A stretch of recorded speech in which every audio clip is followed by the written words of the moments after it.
At our age, predictability is supposed to be the goal. Comfort is a priority. So why do we keep flying across the world, waking up at 4:30 in the morning, freezing in the back of the truck, to look for something that might not even be there? This is our 5th time in the African bush. We've tracked the Great Migration across the open plains of Kenya and Tanzania. We've navigated the flooded waters of Botswana. But something about South Africa, specifically the dense, unpredictable reserves of Kapama and Sabi Sands, is different. You aren't just observing nature here, you are inside it. Look at their happy faces. Look at their happy faces. When you book a safari today, especially a private one, the level of luxury can be disorienting. You fly into Hoedspruit Airport, drive a few minutes, and suddenly you're handed a hot towel and a glass of wine. You sleep in a 5-star bed. You have private drivers, immaculate meals, and every comfort you could possibly ask for. It is very easy. Sitting on that wooden deck, it feels like you're in control of your environment. It feels like a resort. But that luxury is a bubble. And out here, the bubble is incredibly fragile. The perimeter of the lodge isn't a wall. It's just an invisible line where the manicured pathways end and 65,000 hectares of untamed, unfenced wilderness begins. Everyone on YouTube wants to show you the majestic leopard, the perfect golden hour photograph. And some very old, deeply buried part of your human brain quietly wakes up and says, pay attention. Because here is the truth you realize the second the lodge disappears behind you. You are leaving the safest, most sanitized version of human life that has ever existed. Supermarkets, sofas, Wi-Fi, and you're stepping back into the food chain. And this is a good moment to tell you how we get here, because it isn't an accident. I'd rather be straight with you.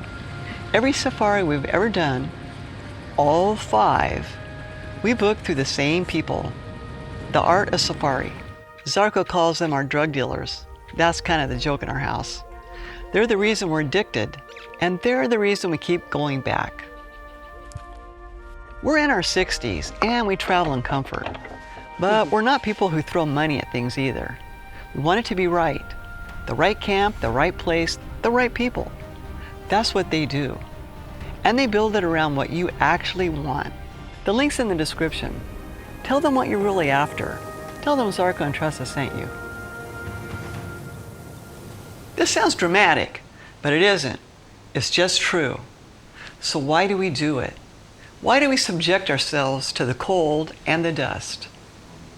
Because of the mechanism in the human mind that was built on planes exactly like this one millions of years ago. There is a reward circuit in your brain that doesn't light up when you get what you want. It lights up when you might get what you want. It is unpredictable reward. It is the exact same psychological trigger that makes a phone notification impossible to ignore, or a slot machine so hard to walk away from. Except out here, that ancient circuit isn't being hijacked by an app. It is doing exactly what it was built for. You don't know what it is behind the next cluster of acacia trees. It could be absolutely nothing, or it could be a massive male lion looking straight back at you. The word might is the most addictive word in the world. And then the vehicle stops. To us, sitting in the back, the dirt road we were driving on was just a dirt road. But to our tracker, it was a newspaper. A page that has been printed overnight and it hasn't even been read yet. He found a print, a cat, a big one. He checked the edges. They were still sharp. The morning wind hadn't softened them yet. This wasn't an old trail. This was made within the hour. This is the exact moment the trip changes. Something invisible pulls taut between you and an animal you haven't even seen yet. You start to follow a ghost. But here is the part documentaries edited out. An hour passed, then two. The tracks disappeared into the thick grass and simply stopped. No warning, no clue, just gone. The smell of crushed wild sage rose up from under the trees, mixing with hot engine oil and dry earth. And I felt something I didn't expect to feel on what was supposed to be a relaxing holiday. Frustration. A real physical restlessness. Had the leopard moved on, slipped into the next reserve? Was the whole morning about to end in nothing? But our tracker didn't share our doubt. He knew the specific leopard. He knew her territory. So instead of giving up, he told the guide to stop following the trail and start predicting it. We cut wide, aiming not for where she had been, but for where he believed she was going to go. And somewhere in that hour of nothing, something shifted in me. I realized I hadn't even checked my watch.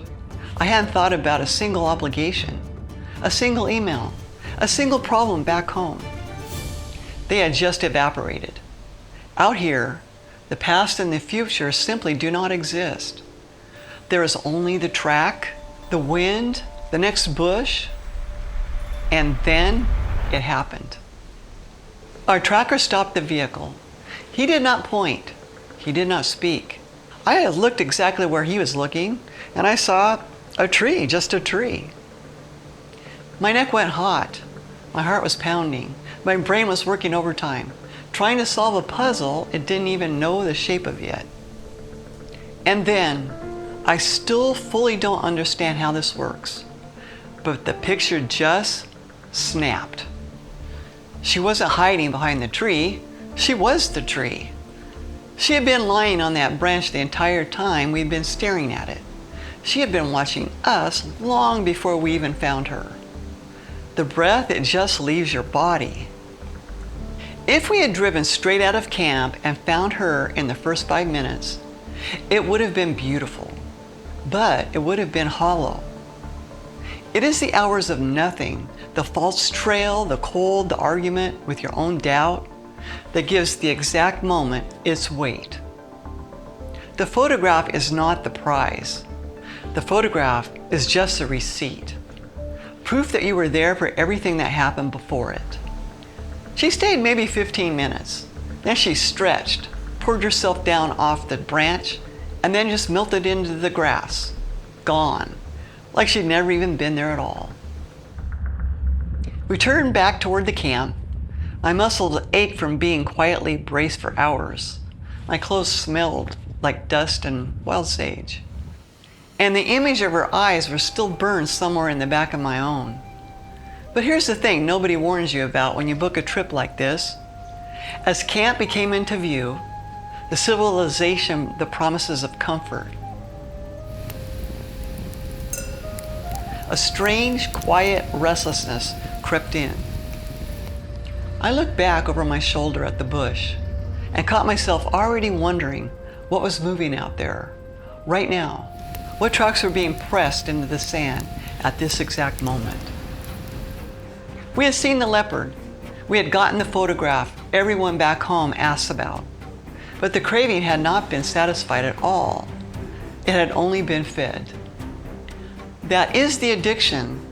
It's an old switch in the human brain that most of us have not felt flip in years. Anticipation, uncertainty, total undivided presence. If you felt even a fraction of that watching this, imagine what it does to you actually sitting in that vehicle yourself. This is only our first day. Over the next few videos, we're going to show you exactly how this ecosystem works. From the unspoken treaties at the waterholes, to the bloodlines of the leopards.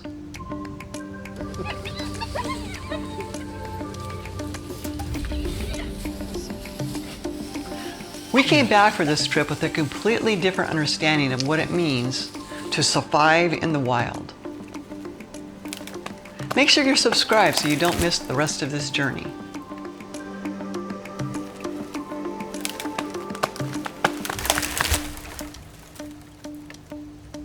Until the next track, until the next drive, we'll see you out there.